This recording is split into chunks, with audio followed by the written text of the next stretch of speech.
Looks like the Roach King is ready to speak, and he thinks that nobody. I actually don't know if he thinks that nobody controls the internet, but I think in all honesty, I would probably say that we do. Like, if I were to think about who controls the internet, I would probably say corporations because they make the platforms at which we consume internet. So let's see what he thinks. Hi, today I want to talk to you all about wokeness and where I think it came from. So, a lot of people don't really understand. Oh, he's talking about wokeness. Okay. Where does wokeness come from? Wokeness? I'd probably say wokeness came from the Redditors or from like the Tumblr posters or from the Twitterers who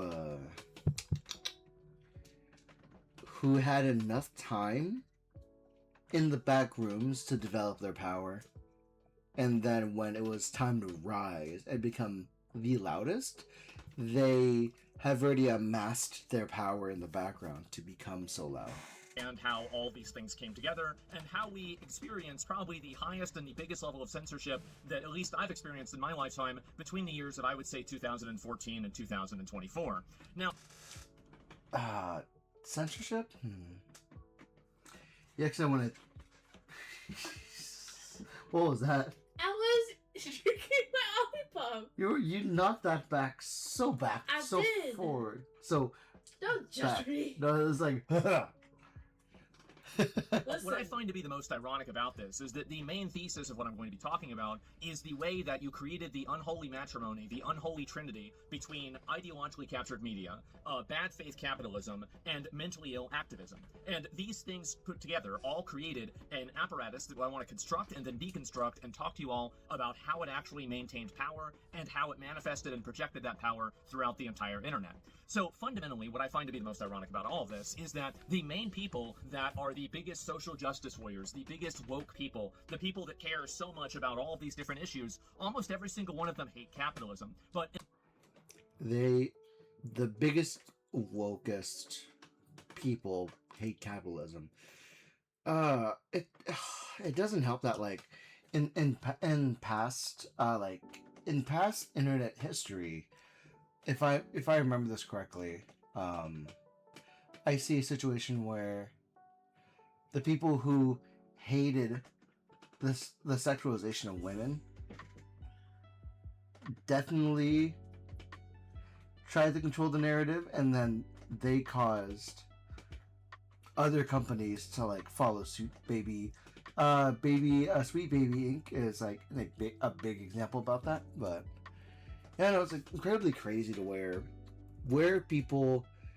the people who speak the loudest hate capitalism, and then they virtue signal things that they want other people to join them with.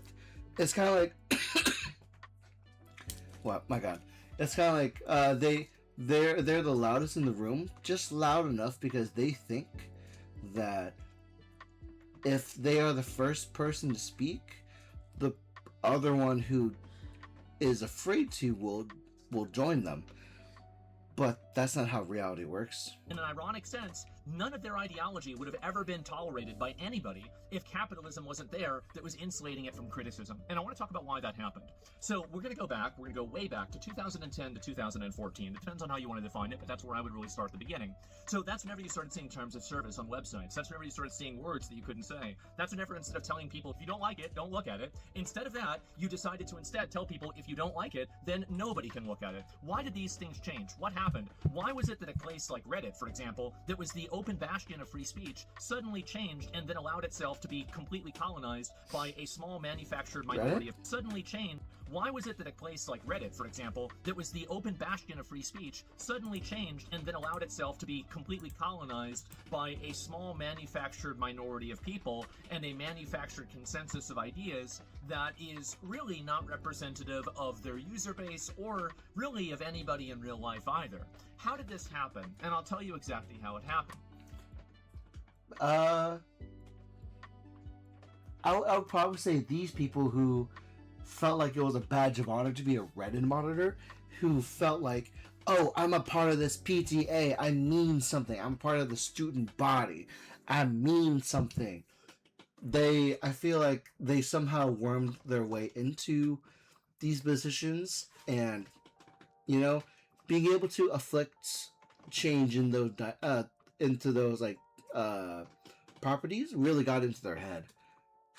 I definitely feel like it's been a problem for the past couple of years. Like, yeah, it's been a problem for the past couple of years to where, like, DEI, for example, DEI is in a funny situation to where the dream of what DEI is supposed to be is great. It's to include, it's another form of, like, in allowing people to come in from all kinds of backgrounds. It forces companies to diversify their talents so that more than one corner of the world or one corner of society, like, is a part of a company or affects change. But the reality is, DEI has become a really easy way to input change that you didn't like growing up, and because you were bullied when you were growing up, you're lashing out in these companies, and you're just like saying, you can't have women that are too pretty.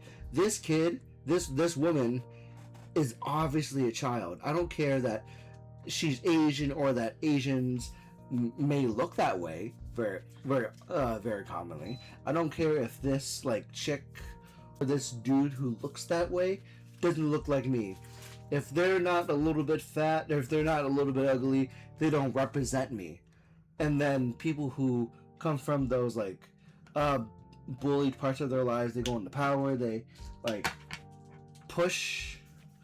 they project their trauma onto other people, and then it's almost like a bad situation, a bad part for everybody, because, like, who wants to be... Every successful game that is still successful, like Monster Hunter, like Street Fighter, like Tekken, they have custom character customization in those games, for example. And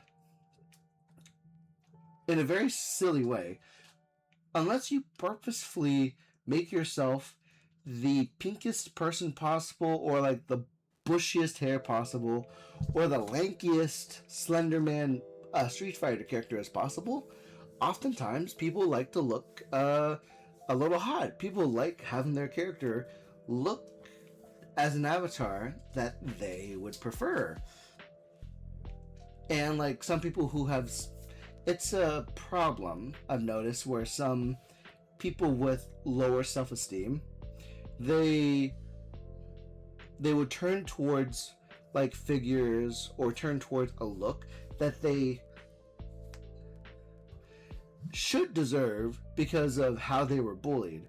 Like, oh, like, I've been bullied for being really big for all my life, and I was never the prettiest person. And then they settle for less when ultimately somebody's perspective about how they look has nothing to do with the other person. If you're bullied for how you look, that is a projection of the other person. You shouldn't really care unless they... Oh, I was gonna say a part of your core family or a part of your, like, core group of friends. But even those people have their own, like, generational traumas. So unless their form of generational trauma is something that you're able to accept, sure. Otherwise, the reality is, if you want to look good or you feel good about yourself, you start with doing things that take care of yourself. If you don't like the way that you look, or if you don't like the way that you feel, it may look like investing into a gym membership, or investing into skincare if you don't like the way your skin looks. You can't really change the shape of your face, but you can definitely change other things about it. I mean, nothing's more attractive than a person who's physically able to take care of themselves, and nothing's more attractive than someone able to like get out of bed without assistance and stuff like that. There's nothing more attractive than someone who can like pay their bills on time, or who can get up and get up and out of bed without assistance. There's nothing more attractive than able-bodied people. But it's almost less attractive to other people if you like are perceived as unhealthy. There are ways to do that, but I don't know.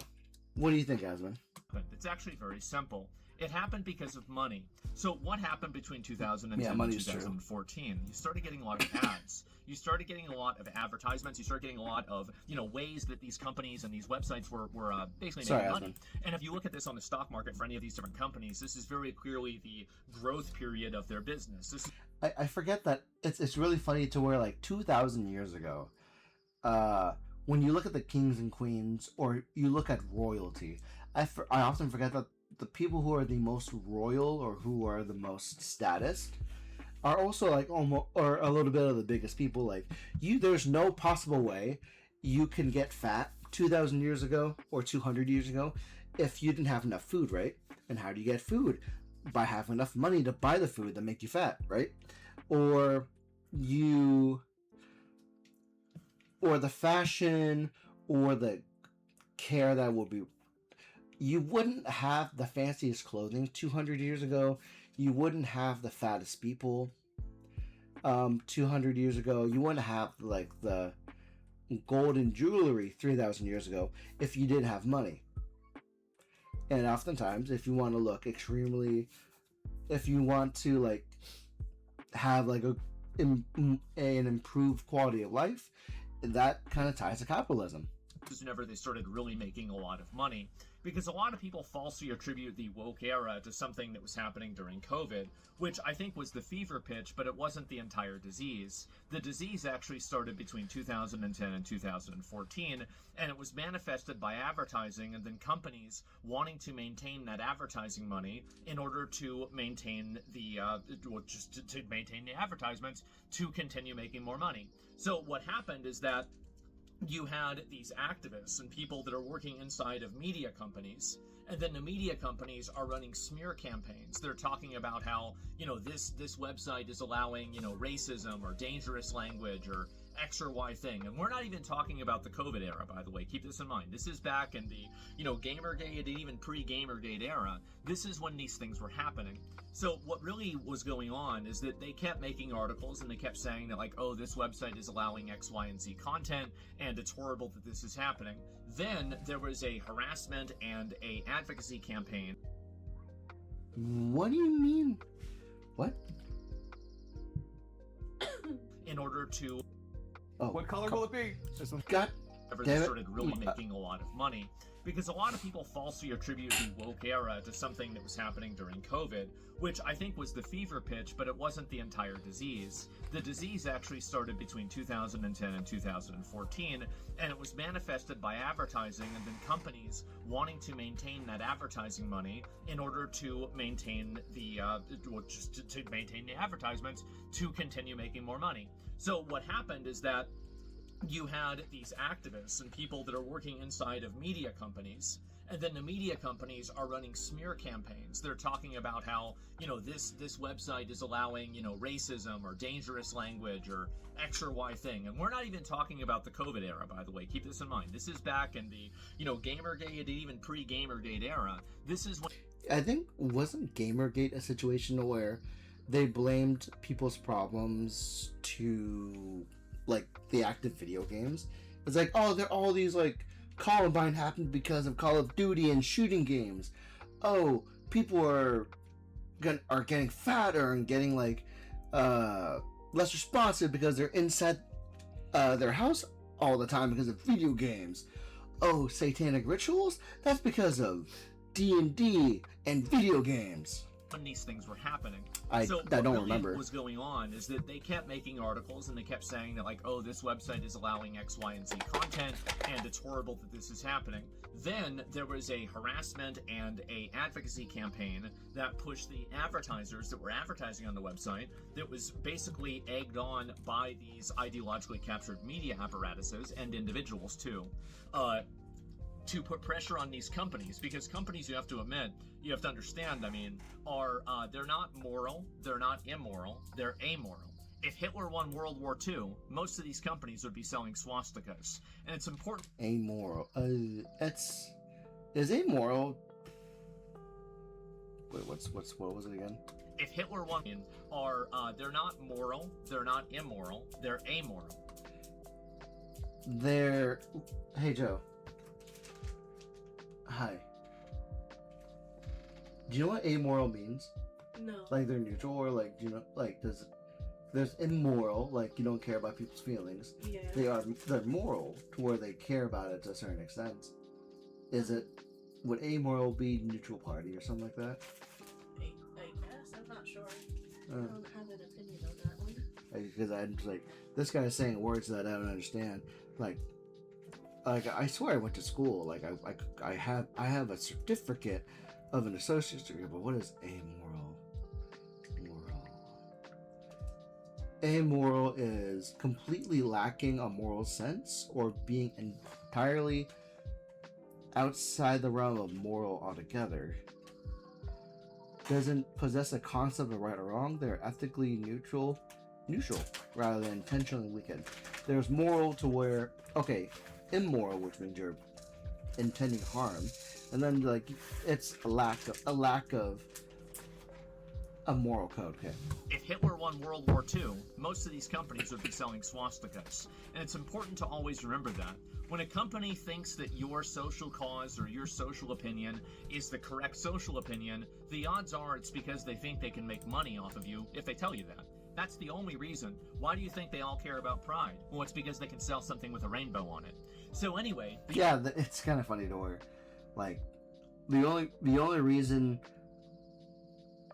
they only ever sell Pride merch during the month of June, and then it's almost an unknown question of if they support Pride, unless the company has had history of, like, donating or fundraising. That tracks. These companies care about money. And so what happened is that the media apparatus created and manufactured a false consensus that everybody was upset and angry about these types of behaviors, right? Everybody was upset about this, people were super mad, and now these companies have to take action. They have to do something, they have to act. And this is what's happening also, by the way, it happened inside of mainstream media as well. You saw different shows that were, pushing ideologies that were not necessarily what people accepted in terms of, culturally acceptable. And I think that really, if you take a step back, think about the term brand friendly. Think about that term, brand friendly. What does brand friendly almost always mean? Brand friendly means that it's rated E for everybody. If there's even... It sounds like brand friendly means is like, you have to be the most...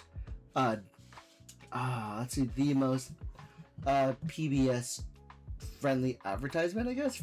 The most like child friendly like representation, because I think to myself, oh, if you show too much hip bone, if you show too much cleavage, if you show too much skin, that's not rated E for everybody, right? That's not like that's not brand friendly. You have to watch how you speak. You have to like be careful about swearing. You have to be church friendly. You have to be kindergarten friendly. Those kind of things, probably. That means at least something that is either agnostic to politics or leftist leaning. And I think that really kind of gives away the game, doesn't it? Because fundamentally, every single one of these companies always kowtows to this group of people. Now, why do they do that? Is it because they're the majority? Well, if Donald Trump won the election, it seems like that's not the case. So why actually do they get listened to? It's actually extremely simple. It's because these people are very good at institutional capture, and they've done an incredibly good job at it, whether it's businesses, whether it's HR departments, whether it's media companies, or whether it's other forms of NGOs, or just different media apparatuses that are third party that exist on the internet, or even individuals that are just politically minded that want to advocate for something. And I think that they're very strategic and they're very effective, and they have been. And it took a long time for people to identify this and then begin to develop countermeasures like what we have now.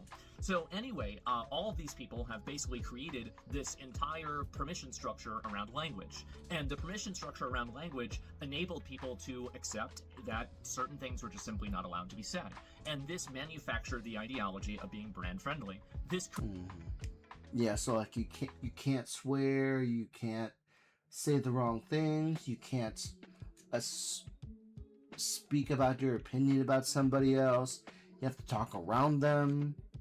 That's really fatiguing to be brand friendly. Would not have happened without mainstream big companies enforcing this ideology by the rule of money. If there was no money involved in any of these companies, then none of these companies would have changed. You used to be able to say the N-word on Twitch. You used to be able to say the F-word on Twitch. Do you want to know what changed? Advertisers changed. What do you think the probability is that every single company suddenly grew a conscience and wanted to make all of these different stores against the rules at, ironically, the same time that they all got a bunch of money for advertising? What do you think the odds of that are? Well, I'd say what the odds are. It's 0. They're doing it for the advertising money. That's always what they were doing it for. So why is it that these companies are listening to these people? Well, this is the two-part thing of identity capture and just basically capture in general. So you have the media companies that have been taken over by these people who want to weaponize the media company's influence in order to push their ideology. This is relatively obvious. I think that we all know this is what happens. But then the second thing is that people that work inside of the actual companies themselves also have some of these ideologies, and they create an alarmism around not making these people happy. Yeah, because like it makes sense to where like the company makes a position about XYZ, and the company can't maintain their position of XYZ without people within the system promoting XYZ. If the people inside the structure doesn't believe in XYZ, and all of a sudden a stranger provides ABC, it's not XYZ. Like, what's going on? Kick him out. Like, before you have the chance to ruin the system's XYZ, I don't want your ABC. Get out. And like, you ostracize them, you like bully them, you do things to like say, hey, we're sorry, Mr. Person, if they don't represent our view, here's this in exchange, here's this as an apology, and that just gets really annoying really quickly. Now, I think that you've started to realize that usually whenever these people are upset, it's not a boycott, it's a goycott. Nobody cares, it doesn't matter, and everybody that's angry and upset about it, there's really no effect that really has. So if you upset these people, you saw this with how many video games where it's like, okay, well, we're gonna own the chuds, and then nobody owns the game. And so yeah, that's extremely like tiresome, because like, oh, we'll show the chuds, like, oh, we don't like this, we don't like Stellar Blade Blood Rain, like we're gonna own them by assaulting their game. But that doesn't really help. That just makes an easier target for other people to laugh about. That's really not a good way to keep your job, is it? Sure seems that way. Look at Bungie. So anyway, what happens is that people inside of HR departments and other types of administrative and influential positions at these companies use those positions in order to manufacture alarmism around the manufactured consensus. And I apologize, I'm using these words all the time, but I just want to make sure that I make it completely clear that none of this was organic and none of this was done because people wanted it. Nobody actually wanted any of this. This was forced on people, and it was done so by the unholy matrimony between mentally ill advertisers, there's that too, mentally ill activists and cynical advertisers that are trying to cater to the lowest common denominator of capitalism, and failing massively, by the way. You can see that with Bud Light. So anyway, all this has happened. I can also see, like, I can remember, like, that... Joe. Hold on 1 second, babe. Okay. Take your time. Grab your little beads.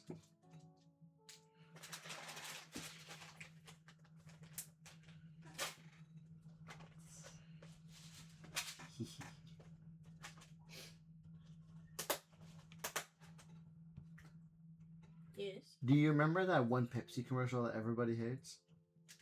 You have to be specific because I'm not sure which one. The Kylie Jenner one. I didn't even watch that one, but yeah, sure. Do you have an idea of what that's about? No. Do you remember what it was? It was her, like, there was a protest, and there was, like, a line of, like, security, and then all of a sudden we have Kylie Jenner walking through the message, da-dong, da-dong, da-dong. Here, hey, riot, a police riot, like, guard, here's a Pepsi, and this will solve our problems. And then, like, everybody was cheering, people were happy for Kylie Jenner to giving, like, the guy, like, oh wow, if we just gave him, like, a Pepsi, we wouldn't have, like, had this problem with, like, the police. Like, oh my god, and then we celebrate loud and proud. Well, I'm glad I didn't watch that commercial. Like, it's just really, it's really bad capitalism. Uh-huh. I'm starting to forget why I brought that up, but that was, like, a big example of, like, the corporation not understanding or misrepresenting the message. Oh, there was also, like, Burger King where they sold, like, mood meals to where, like, if you're feeling blue, here's a meal in that color. If you're feeling angry, here's a meal in that color. It's wild. Interesting. These companies now are then taking away partnerships, they're taking away advertising, and they're changing the ways that they want their their stuff broadcast and their stuff advertised. And that causes these companies to create a culture around basically playing it safe. They don't want to take any risks. They want to make sure that nobody does anything wrong. And they also don't want to attract the negative attention to the media class and to the activist class. Because if you attract negative attention from them by not doing what they want, then they manufacture conspiracies. They try to create negative sentiment about you. And then they call you, like, I mean, nowadays, right? I mean, how many people are being called a Nazi? It's like, oh, yeah. Yeah, you're being called a Nazi. You're being called a chud, you're being called an incel, you're called a Zionist, you're called fake.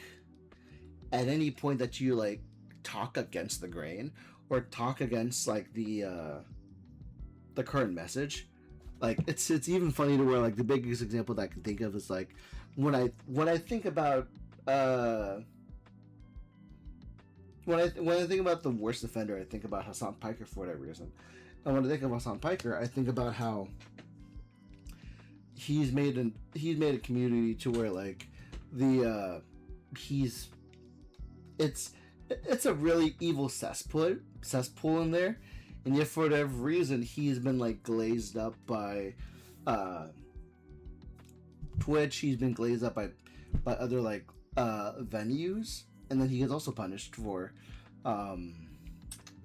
he doesn't get punished because he's providing capitalism revenue for, like, Twitch. It came up to my mind. I don't think Hassan's possibly related, but I thought about Zionists, I thought about the name calling, so yeah. I'm not seeing your point of view. I guess I'm a Nazi now, right? That's the way that the world works. And fundamentally, I think this was very effective. Now, anybody that plays Classic WoW knows that if you cast the crowd control on an opponent too many times, it begins to have what you would call diminishing returns. Mm-hmm. And I think at this point, it's basically just on the immunity stage. But for many, many years, this was an effective way of shutting down conversation. Sexist, racist, misogynist, Zionist, like Nazi, chud, far-right, etc. incel. All these terms were used as buzzwords in order to allow that media class to pressure the... Like, even the worst case scenario, the earliest case scenarios are calling, like, people chinos, calling people the N-word, calling... Even, like, there's a Vietnamese term called guk, where even the Southeast Asians were called that when they were first immigrated because of, like, post-Vietnam, like, sentiment. Advertising in the business class to pressure the social media class to pressure everybody else to adhere to their ideology and their language. And that's exactly how it happened. And I think that let's talk about, and obviously this just kind of got worse and worse and worse and worse. And the reason why it got worse and worse and worse is actually something that's very much a parallel of what's happening with the Democratic Party right now. The Democratic Party is going through what I would say is basically a civil war. This is kind of similar to the Tea Party happening in, like... I do want to also bring up that, like, there's a good chance that, like, there's a civil war amongst all political parties. Like I've been hearing news from other people where how, like even within the Democratic Party, there's a civil war within the Republican Party as well, to where there's some people who are still like, there's a body of people who are supporting Trump still despite his broken promises, and then there's other like Republicans who are defecting from the whole like Trump umbrella because he has failed those responsibilities. Late 2000s and maybe the early 2010s in the Republican Party, but I would view this to be slightly different because it's much more existential. You had people that were not really involved in any of these things because they cared about them. They were involved in these things because it made them feel good. And this is something that's becoming more and more obvious, is that many of these companies and many of these people are not really adopting these social causes out of any sort of like real genuine intention or real genuine care. They're adopting social causes as social accessories. They're using their pride flags, their Palestine flags, and their trans flags, or like their coexist bumper stickers. They're not using these as actual pieces of advocacy. They're using them as social accessories so they can signal to other people that they're a good person. So what the point of that is that there actually is no real kind of end goal. There's no ideology, that there's no light at the end of this tunnel. There's no North Star that these people are working towards. And that's the reason why the ideology continues to self-radicalize. It's because it was never about ever doing something and achieving something and meeting a goal. It was about manufacturing consent, enforcing that consent and that permission structure on the entire population, and then feeling like a good person for doing it. And that's the most important thing. It's not because of the people, it's not because of the people they're trying to help, it's because the main person they want to help is themselves, and they want to help themselves feel better. And that's the reason why it's become more and more radical. And I think that it was generally tolerable in 2014 to 2019, but COVID really sent it into a, pun intended, a fever pitch, right? And it really got a lot worse. And the reason why I think it got a lot worse is actually very simply because you had everybody staying inside, companies are spending infinitely more money, and I think obviously you had social unrest and everything else. And what happened is that these people just continued to self-radicalize, and because so many people were being involved and basically swept up in the movement, it accelerated the progression of the movement to the point where you couldn't even say that there were two genders anymore. And I think this happened, the reason why... I mean, even right now, like the concept of like genders is like being so, people are extremely loud with genders, and I will say this right here, the best I can say is like my position in terms of genders is like, you do you, and your sexuality has, if your sexuality has no effect in my choices to live my life, to like do things, and it's not my problem. But if it is your problem, you will have, it's just really like, it's not my problem if you call yourself a specific gender. I will respect it. That is your choice, and that is the end of it. Why it stopped actually wasn't that people got tired of it, it's because one person got tired of it, and that person was Elon Musk. I do think that it was a timeline shift when Elon Musk bought Twitter. I think that if Elon Musk had not bought Twitter, we would probably still be living with the COVID-era censorship, and it would probably be continuing to get worse and worse and worse, because those people still control all the levers of power. They may be stupid, they may be delusional, they may be selfish, but they are very organized, and they also do have a decent understanding of political theory, and at least institutional capture to the extent that they can apply it and use it to their advantage. And I think that's commendable. I just wish they would do it to something that wasn't destructive. So the point that I'm making is that COVID, I think, accelerated all of it. Elon Musk buying Twitter was like a crack in the dam that unlocked basically everybody's freedom of speech. And you went from not being able to say that there were two genders to only being talking about which race is the best race. And that's also like opened a floodgate to where it made a community that allows jailbaiting, not jailbaiting, clickbait, rage baits, because we now have like a group of people who like make these posts for the sake of engagement, and it doesn't matter if they believe in that engagement, they will say anything and do anything that's possible to make engagement, to pay for the blue check mark that they have.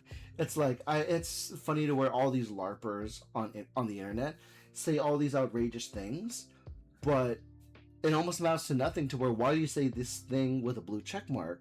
Like, a blue check mark tells me you're not completely serious, because you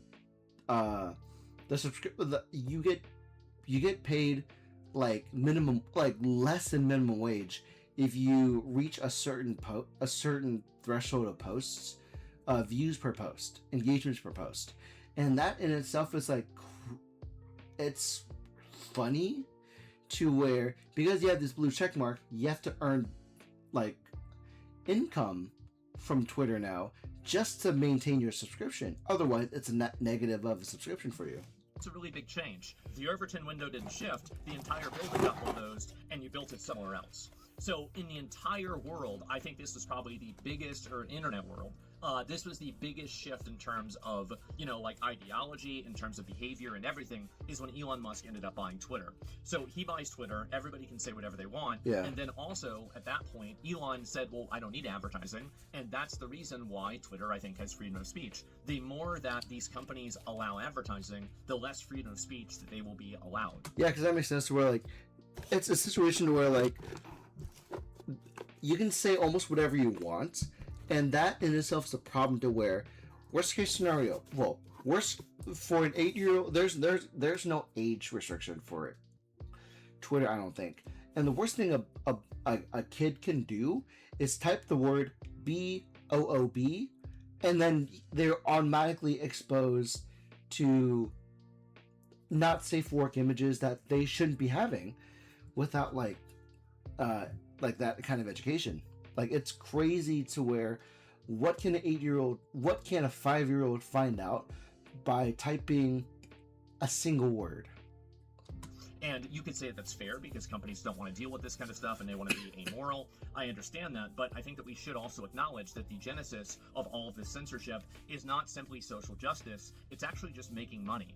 And if it wasn't for capitalism, you'd still have people spamming the N-word all the time. And how do I know that? Well, it's because every single website that isn't run based off of advertising and doesn't, depend on it, like 4chan, Twitter, or Rumble, for example, all of these places have people saying all kinds of crazy things. So the moment that you give people a mask, they'll show you their true face. And I think that's also the reason why they want to use ways to identify people. This is why doxing is so effective.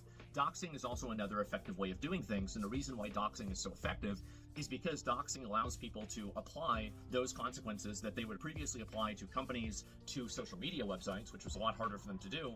Now all they have to do is achieve it with one individual person. And you see this also, the reversal of this with, for example, Charlie Kirk. You see people talking about like, oh, I'm glad Charlie Kirk died, and then they get fired from their job, and these people were saying like, well, this isn't fair, I don't agree with this. Well, that's too bad, you shouldn't have been doing it for the last 10 years. So yeah, that's really, even crazy to where like it's crazy to where even the lack of censorship has allowed like the worst people to come out of the woodworks and then be punished immediately for those takes. So where anybody who has said even in death, Charlie Kirk's influence has allowed people who are like uncommon to come out of the woodworks. And if you have someone that says, oh, I'm glad he's dead, oh, I'm gonna Charlie Kirk somebody, that's a red flag that we can almost automatically like point out and say, hey, this guy's weird, he openly says this in a public space, they should not have a platform or the income to like further this like rhetoric, right? So let's get him fired, let's get her let's remove her from her job because what you say is a representation of who is involved with you, whether you like it or not. You can have the hottest takes, you're allowed to have your hot takes, but make sure it doesn't affect your livelihood. And your livelihood comes in the form of friends, family, and primarily your job, to where, oh, this guy said something, he does not represent our company, we will remove him and we apologize for the situation. And that's just kind of how it is. Like, goodbye Steve. What I think has happened is that now you have an environment where freedom of speech is more or less completely tolerated. And on top of it being completely tolerated, you have a shifting of the window of what is acceptable thought, the Overton window, that is happening faster and faster and faster. I think there's a force multiplier with this. And fundamentally, I wanted to let everybody understand and help everybody understand how these media companies and these activists are pressuring these companies to pressure other companies, news websites, social media websites, and everything else in between, into making it to where you're not able to have freedom of speech. That is the main reason why it's happening. You're not losing your freedom of speech because of activists directly. You're losing it because of advertisers directly and activists indirectly that are working through, as a tertiary source, actually, the media apparatus that they have ideologically captured. Whether this is video games journalism, whether it's real journalism, whether it's, well, unfortunately, basically any type of media that's mainstream to begin with. And you're starting to see this receding. And I think it's almost pretty much gone. I think that you're going to need probably 5 more years of cultural institutional change. And in terms of the very ingrained things like education, corporate environment, corporate policy, and let's not even get into the legal system in which these ideologies are codified into law, it will take a while to actually undo all of this, but we're very well on the path to that. And I wanted to show people kind of this cause and effect, because I think that a lot of people haven't really necessarily looked at it, and they're facing they're focusing their anger at these, like weird social justice warriors on the internet. And I think that go ahead, be my guest, right? Do whatever you want to do. But those people are not fundamentally the ones that are making this happen. The ones that are fundamentally making it happen are the companies that are putting pressure on the websites, on the businesses, everything in order to fulfill and conform to their ideology. Wait, sorry. Say that again. Making this happen. The ones that are fundamentally making it happen are the companies that are putting pressure on the websites, on the businesses, everything in order to fulfill and conform to their ideology. Yeah, so because the companies have a responsibility to a higher authority that believes in XYZ, and if the company don't maintain the company belief of XYZ, then the higher power, wherever he sits, may not like them, and he will slander that company until he will bully that company unless they conform. It's either you will only ever be in the person's grace as long as you keep gassing them up. And if there's one person in your company that has insulted him, it's like, Fox News. I never liked Fox News. They're actually a horrible bunch of people, like XYZ, ABC, and oh no, this guy this guy made the guy in power upset. Get him out of there. Get somebody else that can better represent us. And then that's just the company has to fulfill a certain belief to maintain their status. That's what kind of happens a lot. And I do believe this is a situation, it's kind of like nuclear weapons, for example. You cannot afford to not play the game. I think that if you want to control and you want to not have institutional capture, you have to engage in institutional capture. There is not a world where this weapon and this tool is not used. There's only a weapon where it's either you using it or it being used against you. Yeah, either you use it or someone uses it against you, and you have a regret to where you and your friends, there will become a point to where you are set back enough times to where, we can't, we have to play their game now. We've been pushed around for too long, man. It's like, oh man, if this company is gonna ever get better, we have to do this thing, otherwise we will forever be in the back, pushed to the back or gone. And so my advocacy and my ask for everybody is that when you see people that are pushing for this kind of ideology, especially whenever they're doing it through vectors of commercial aspects, like for example advertising, you have to push back 10 times as hard. Because if these commercial places realize that these things are losing money, you're going to start seeing all of these people, their entire power structure completely evaporate. Because their power structure is actually maintained and enforced by capitalism. And it's not just by capitalism. I'm a big capitalism enjoyer. But I would say it is by bad faith, unintelligent, uninformed capitalism that is being done by the lowest common denominator. And those are the people that you really should be looking at as your enemy. Those are your enemies, because those are the ones that are cutting the checks, that are forcing the ideologies, and they're doing it from the top down. And yes, they're being influenced by the bottom, but it's the top that is making this decision, and it's these people that are fundamentally pulling the levers of power and changing things institutionally and making it to where you don't have a voice. Yeah, honestly, that makes sense, to where you will only ever be, what is it? Your voice will always be altered by someone above you, and the person above them has a dictation on the next rung.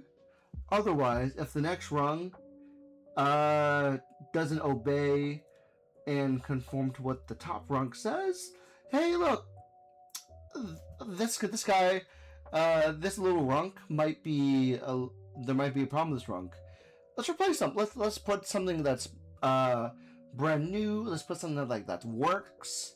When the reality is that rung might have been a senior representative, a senior position. That if the senior position was put out of place this one time, let's put somebody else. Let's check out. Hey, Calvin. You believe it? You believe XY, right? Yeah, I believe in XY. I'll do. Thank you, Mr. Boss, sir. And then the community will keep going forward from there. And the reason why I want to make this video is that I think that a lot of times people don't really understand that. They don't see how these things have manifested, and they don't understand, they can't construct and deconstruct how all this has come together. I've been on the internet for 25 years. I've seen all this happen myself. I'd be curious to hear what other people's comments are in the in the comment section. But fundamentally, I think that we really do have to be more outspoken. I think that with video games, the last thing I want to talk about is that with video games, I think that we've done an incredibly great job. Yeah. You have many of these different companies that are going back to McDonald's, they're going back to being Applebee's servers, and no shade to any of the people that do those jobs, but fundamentally, they're simply not much of a creative job as making a video game. And I really think that what you have to have happen is... Yeah, because if you're... Yeah, that makes sense, to where, if you can't make a good game... If you can't make a good game that satisfies people, how about a burger? How about some fries? You can do that? Good job. Thank you. Thank you for giving me my fries. Thank you. Thank you for working at Wendy's. But if you can provide a good product in the form of video game... maintain your job in that position. If you can do a really good job at giving us a video game, you working with this team that's given the company $1 billion, great, keep working there. But if you make a video game that's projecting views and DEI that doesn't make sense or doesn't fit with the logic of the world, maybe you might be better. You might do a better job in retail instead. I'm sorry, you're great, you're talented, but based on the results of what you just did, you might be put better in a different position. So that's really funny, to where it's almost funny to where all these firings, it is really bad that there's firing that's occurring within the game industry. But I hope that the people that are getting fired is the fat that just needs to be trimmed. You can only have so much fat in your food before it becomes toxic, yeah? You have to have even more of these points on a graph in order to have companies be able to see that there's a very clear line. And I think that's beginning to happen. If you look at, for example, a lot of the new video games, you see a lot less ideology that's being imposed into these video games. And I think that you're starting to see it with movies as well, especially whenever you have movie after movie that prioritizes identity politics, ideology, or some other form of message over actually appealing to their customers. And the best way that you can show people that that is a bad idea, there are two things. Number one, vote with your wallet. And number two, vote with your voice. Yeah, there's been a lot of games that have... There's been a lot of games lately that has been doing poorly in a funny way, to where we have 1 million billion players. Okay, but how many sales? We have so many players, this game is popping. And then it never answered the question of how many sales, to where it's a part of the reason why a lot of games have died. High Guard died Concord died. There's a very close to zero chance that Dragon Age: The Veilguard will get a sequel.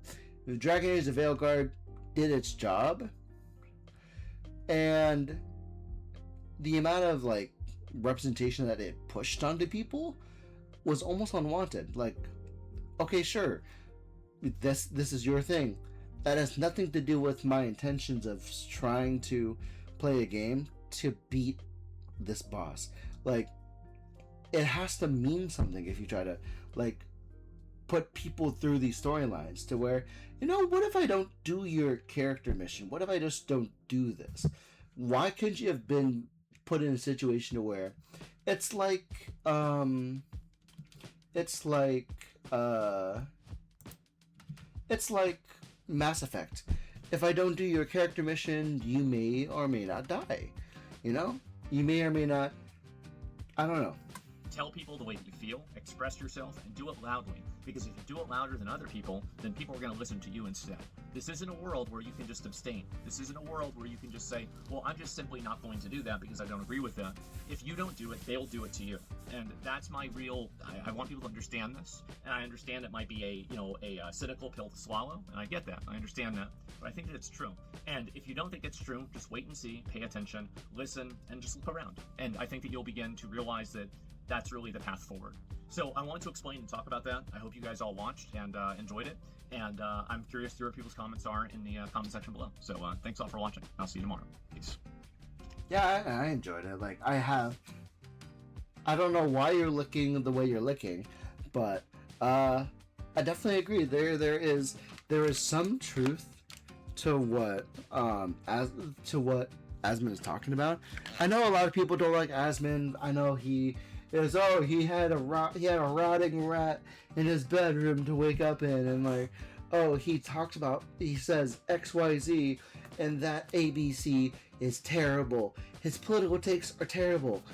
I personally enjoy him for the gaming content. If he talks about something that I don't agree with, or like a topic that I don't like to hear about, then like, I personally feel like, okay, you're talking about that? Okay.